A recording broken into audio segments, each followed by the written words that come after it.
All right, everybody. All right. Thank you for the enthusiasm. Before we get started, I planned on being really gregarious, charismatic, and funny, but now that Kelly and Beth have taken up all the laughs for the day, I'll try to keep it to a minimum. Then the other thing is, this is an interactive presentation, so throughout I'm going to be asking a lot of questions.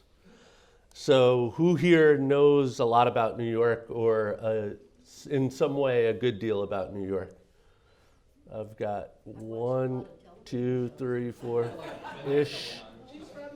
Okay, a couple people know a little bit about New York. So if you have studied, been to New York, if you know anything about New York, that will definitely help you gain an advantage in my presentation, because I'm going to be asking questions, and then the way it'll work is I'll ask a question. In order to get credit, you'll have to raise your hand. So no shouting out answers. If you shout out an answer, that's -2 points for you. But if you raise your hand and I call on you, and I'll call on the person who I see, raise their hand the quickest. So if you've sat in my periphery, that's too bad for you folks in the corner. And then the way it works is I'll do a running tally in my brain, and then at the end, we'll pick a winner, okay? And there is a prize for the winner, of course, because I love trivia and I love prizes. So first things first, before we get started. So we said we have a few people who know about New York. I grew up on Long Island, which is just east of Manhattan, which is the New York City that you guys think of. New York is not just this tiny little city, but it's a huge state. And I think it's going off the cuff of my sleeve, it's one of the top 10 biggest states in the United States. But when we think of New York, we only think of skyscrapers and downtown. So there's a lot of New York outside of that. When Andre and I first got married, we went home about a month after we got married, and she had just come from Gabon, and we got off the plane, and I think we landed in JFK, and then drove onto Long Island, and it was June, and she was like, "Wow, I can't believe how green it is." And she's like, "It's like Gabon here," because there is just so much greenery. Anyway, so the first thing before I get into the slides, there is how many boroughs of New York City? I believe, Austin, you were the first to raise your hand, so it's okay, I picked you. I'm the official judge. So. 5 boroughs, 1 for Austin. Can anybody name all 5 boroughs? Okay, Brian. Manhattan, Queens, Bronx, Brooklyn, Harlem. Very terrible answer. Actually, you're wrong. Sorry to say. Anybody else want to take a shot at it? Okay, Ming. Brooklyn, Bronx, Staten Island. Yes, sir.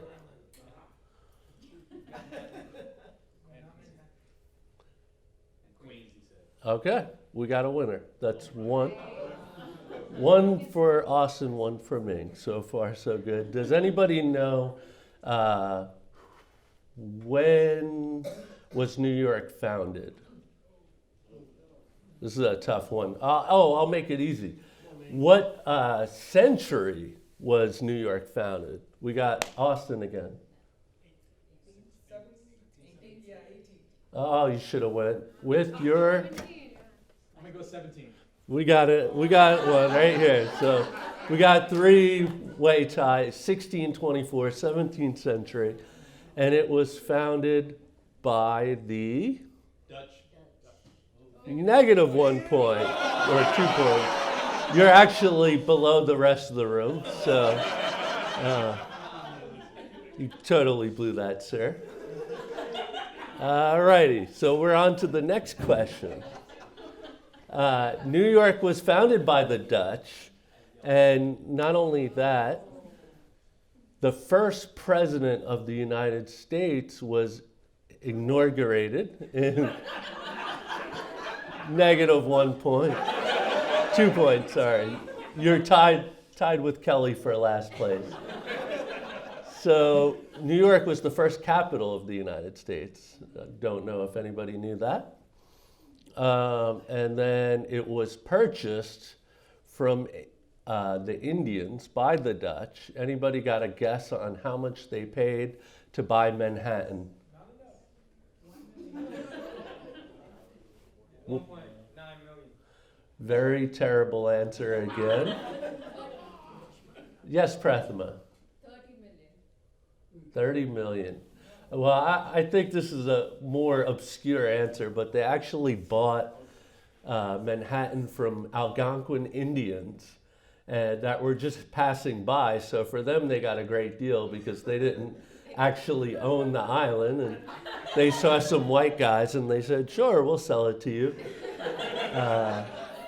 for the amount of $24. And they paid in a thing called wampum. I don't know if anybody remembers wampum from elementary school, but if you brought your elementary school facts today, then you'll also do well in this presentation.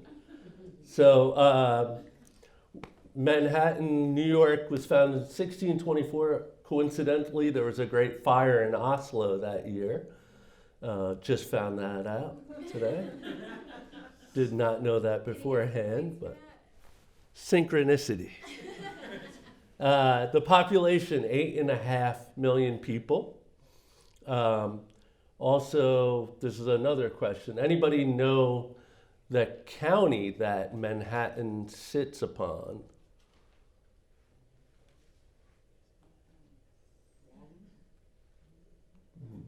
Anybody want to raise their hand and gander a guess? Algonquin County. Oh, you were close. You're now at -3 points. The correct answer is New York County. It's also the most populous county in the United States. So that's why I said gander a guess. About 1 in every 38 people living in the United States resides in New York City. New York City has more people than 40 of 50 US states. Anybody know the least populous state in the United States? Yes, sir, Will. Idaho. That's wrong. No, Wyoming. Anybody else? I was gonna say Montana. Did he actually guess that? Oh, no, wrong. Liz. I was gonna say Wyoming. Wyoming. Liz is on the board with 1 correct. That's twice you gave away the lead, sir. So we got up there. New York has more people than 40 of the 50 US states, purchased by the Dutch from local Indians in exchange for wampum. I bet you didn't know that you were going to hear the word wampum so many times today. I like the word wampum. This is the Statue of Liberty. Does anybody know where the Statue of Liberty was gifted from? Barbara was the France. You're on the board with 1 correct. Can anybody tell me? Oh, yes, I'm sorry. There we go. Right. I should have known that trick. Can anybody tell me why was the Statue of Liberty given from France to the United States? Christopher. Because of our independence. Very good. You're on the board. They gave it as a gift for the first centennial celebration of the U.S. Revolution from Britain. And they also gave it as a sign of French and American amistad. So above the slide there, you have the name Gotham. And throughout the presentation, you will see some of the names, nicknames of New York City. Can anybody tell me, besides Gotham, another nickname of New York City? Yes, sir. The Big Apple. The Big Apple. That is one for you. So you're -2. Next. Can anybody tell me a second? Austin. City never sleeps. The city that never sleeps. There is also another one. Anybody else? Capital of the world. Who said that? -2 points for you, sir. We got quite a few people who don't remember the rules of this game. Yes, Will. The Empire State. The Empire City will give you partial credit. So you're now on the board with a half of 1 point. All right. So next question. New York City was gifted the Statue of Liberty. It's the tallest statue in the United States outside of Austin. Washington Monument. Statue of a figure. Should be more specific, sorry. Barbara? Nope. I'm sure Mount Rushmore is higher, but I mean like a free standing statue. Sam Houston. Ding, ding, ding. Very good, Beth. Sam Houston's actually the tallest statue of any political figure in the United States. It's tallest idol we have. So very good. All right. So there was one other nickname that you guys missed out on. Anybody want to take a guess at that? Yes. Metropolis? Metropolis. Yeah. From Superman. That wasn't one of the ones I was looking for, but I'll, because I'm generous, I'll give you a quarter of a point. So you're doing okay. All right. So the city that never sleeps, the Big Apple, the Empire City, Gotham, of course, from Batman, and one that's not as popular, the city so nice they named it twice. So New York, I love New York. I've lived in a lot of different cities in my life now, and my fondest memories of any city, I would say, is New York. Very special place. It's called the financial capital of the world. It has more people, we said, than any other county in the United States. More than 40 out of 50 people, 40 out of 50 states in the United States. This is a view of the skyline in the evening. So the next one I'm thinking of, because we see a tall building in there, does anybody know the tallest building in New York City? Austin. One World Trade Center. The Twin Towers. One World Trade Center. Ding, ding, ding. That is correct, sir. One more point for you. Very good. Does anybody know the one that was prior to that? Ding, ding, ding. That's one for you, sir. Okay. Very good. So Empire State Building was actually once the tallest building in the world. Obviously named for the Empire State and the Empire City. In the 30s, when it was completed, it was the tallest building in the world, and there was a plane that actually crashed into the Empire State Building, but nothing like 9/11, of course. Just a little one-engine plane crashed, and it was a very big deal. It was on the news. So I got on here, the greatest city. Throughout its history, New York City has been a major point of entry for immigrants. The term melting pot was coined to describe densely populated immigrant neighborhoods on the Lower East Side. As many as 800 languages are spoken in New York, making it the most linguistically diverse city in the world. English remains the most widely spoken language, although there are areas in the outer boroughs in which up to 25% of people speak English as an alternate language and or have limited or no English fluency.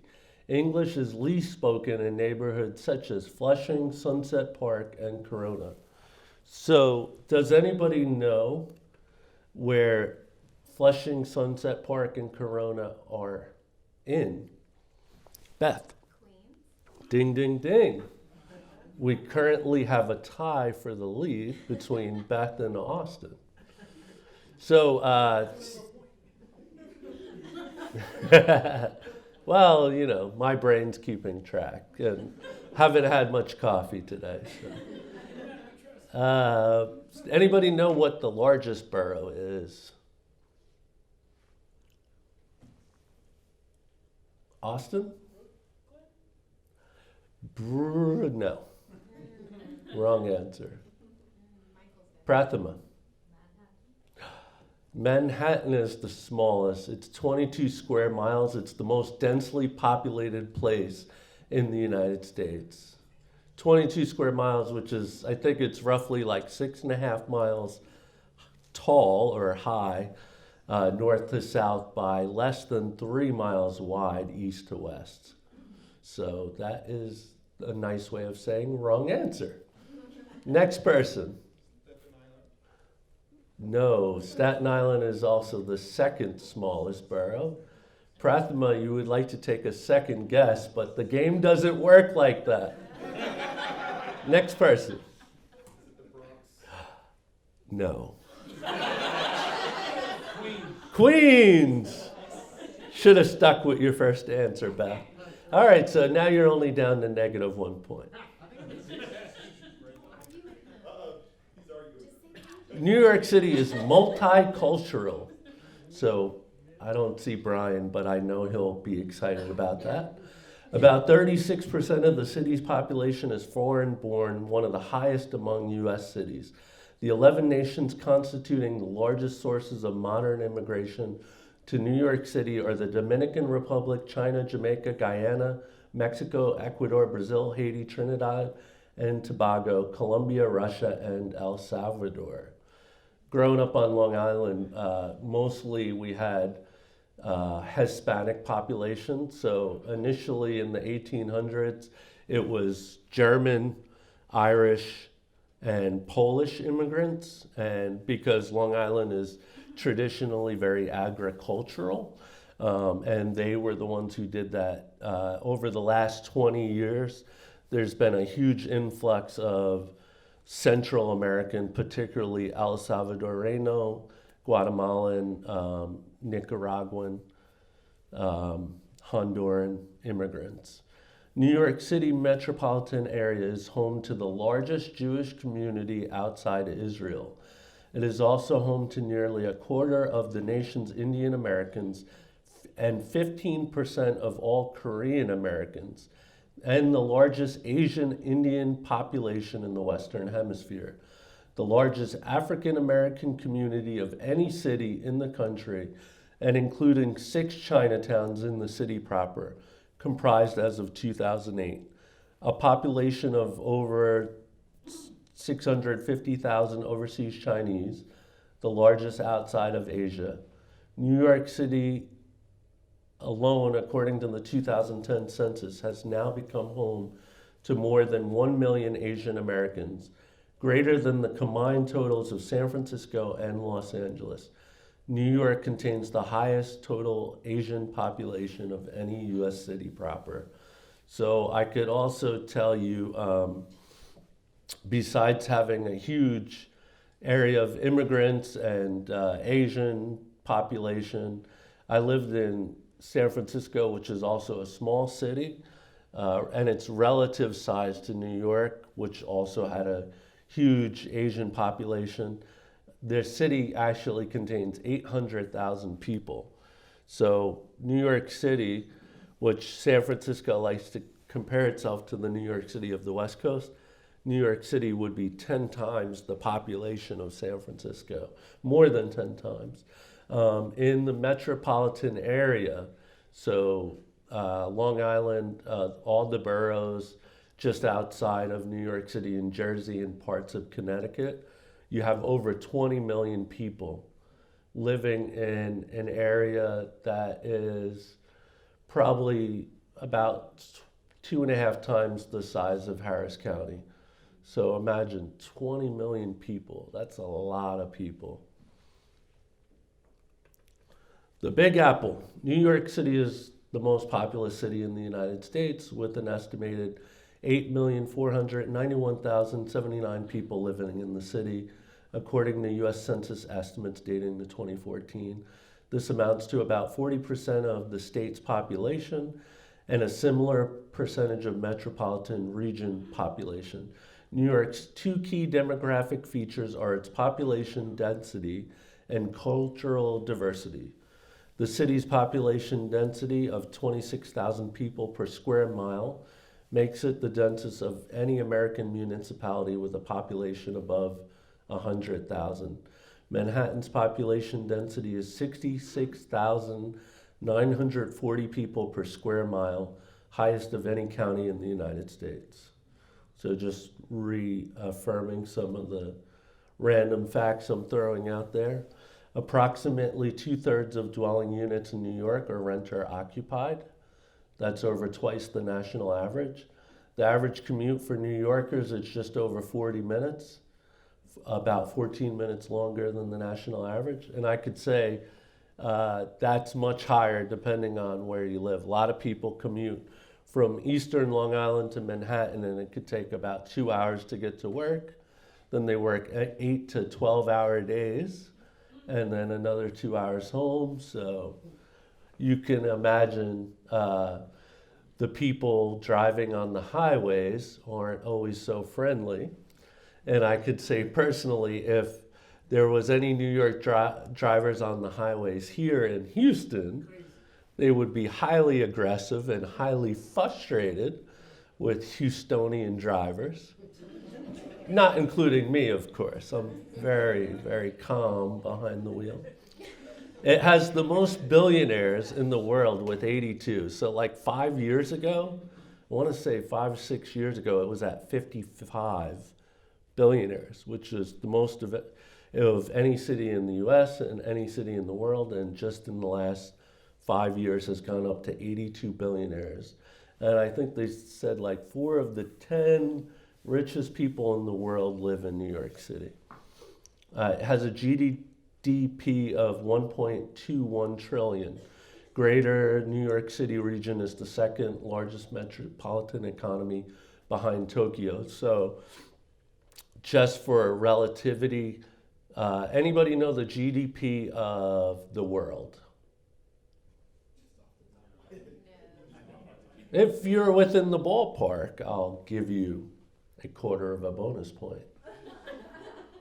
It's very tempting. So the GDP of the world, Tony Calori. 3 trillion. How much? 3 trillion. No, that's about what Americans pay in taxes each year. Will. 12 trillion. Very not good answer. 50 trillion. I'm going to go ahead and give you 1 point. You're the closest. It's actually $60 trillion is the world's GDP annually. New York's economy is about 53% larger than the world's, next to Los Angeles with 786 billion. So you could just see how much money the city makes. My experience in New York City. So just an experience when I was a kid. We had gone to the Museum of Metropolitan Art and Natural History, which is in the Upper West Side, really nice area of Manhattan. And I remember as a little kid, I think I was 4 or 5, thinking this is the center of the world. You know, it was so amazing. And even when I was older, I had a girlfriend. I used to go visit every weekend in the city, and I would take the train, and that wonder and that awe, I would say it never left me despite all the trips that I made to the city. There was a time when I was a kid, I was growing up on Eastern Long Island. We used to go to the Lower East Side, which is Battery Park area. and there's lots of homeless, lots of drug addicts, and we would hand out food and we would pray for people and such. And it was my first time dealing with homeless ministry. And I realized like how many people there are that are in need. And it was a really formative time in my youth, real eye-opening time. So there was a movie that came out called Panic in Needle Park, really terrible movie I don't recommend seeing, about heroin addicts. And the area we went to serve was where this movie was made with Al Pacino. And I went in the early 90s, late 80s, and that's where we were helping people. They made this movie in the 70s, and 20 years later, it was still a devastated area. So moving right along, this is a little graph of cities, U.S. cities, and the affiliation that they have with Christianity. And you see Boston, Seattle, San Francisco are the most atheistic or religiously unidentified cities in America, but generally cities they tend to attract people who are without faith and more towards an atheistic bend. So one interesting thing about this graph I noticed while I was looking at it, the East Coast and West Coast cities predominantly the most religiously unaffiliated, and the southern cities, Dallas, Atlanta, and such, are the cities that are a little more friendly towards religion in general or Christianity. So we got through some of the nice parts. The bad part, again, cities, they have a higher confluence of people who are religiously unaffiliated or also practicing a lot of different religions that aren't friendly to the God that we serve. New York is known as the abortion capital of the world. The only city that the CDC provides individual statistics for is New York City. And that's because it's generally called the abortion capital of America.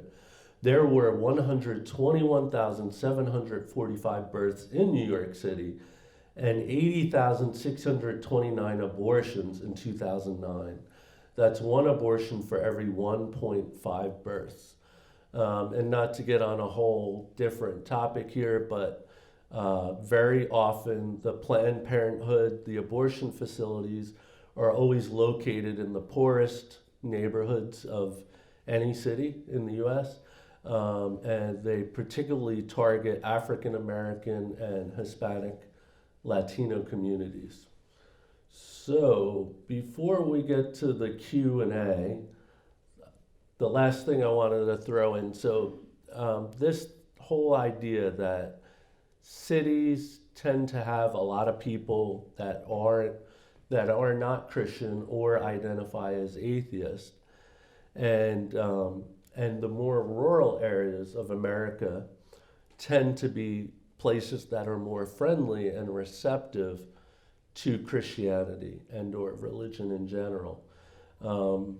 I was thinking when I was preparing this of the verse where Jesus said that Satan is the god of this world. And I was comparing that in my mind to cities. And I was thinking like in the Bible, there were cities that were actually given over to the Lord, to Yahweh, right? And that was the God that they served. And I started thinking about our modern construct, and basically you wouldn't say that there's many cities in the U.S. that have openly declared that Jesus is the God of that city, right? And so, according to the Bible, if Jesus isn't the God of that city, who is? And I would just say, well, if God isn't God of the city, then the devil is God of the city. And leading into the questions I provided, what do we do about that? How do we change that paradigm? And so I would say really, there's going to be unbelievers everywhere you go in any part of the world, right? And you wouldn't expect an unbeliever to just by osmosis become a believer. So how do unbelievers become believers? So just going down the line of this thinking, my thought was that this responsibility lies with believers. So in thinking of Houston in comparison to New York and other cities, I know that Brian has said that we have a huge opportunity here. There's always different ways and methods and strategies for evangelism. And I would say that in order for unbelievers to become believers, that the believers need to actually get outside of the church, hit the pavement, and start talking to people. How does that look? Well, one thing I love about Christianity is my brand of evangelism might appeal to you, but there's a lot of people my brand might not appeal to. And that's the thing that I love about being a Christian, that God didn't make us all the same way, the same color, with the same background, but that what you have, what Christ has done in you, has given you a unique perspective to hit the ground and to reach people that I couldn't reach, or Brian couldn't reach, or maybe Tony couldn't reach. So that's one of the things that I want to leave us thinking about from my session is, how can we get outside of the church and appeal to unbelievers to make Houston the city that serves Jesus Christ? And ultimately, how can we do that in the world? Thank you.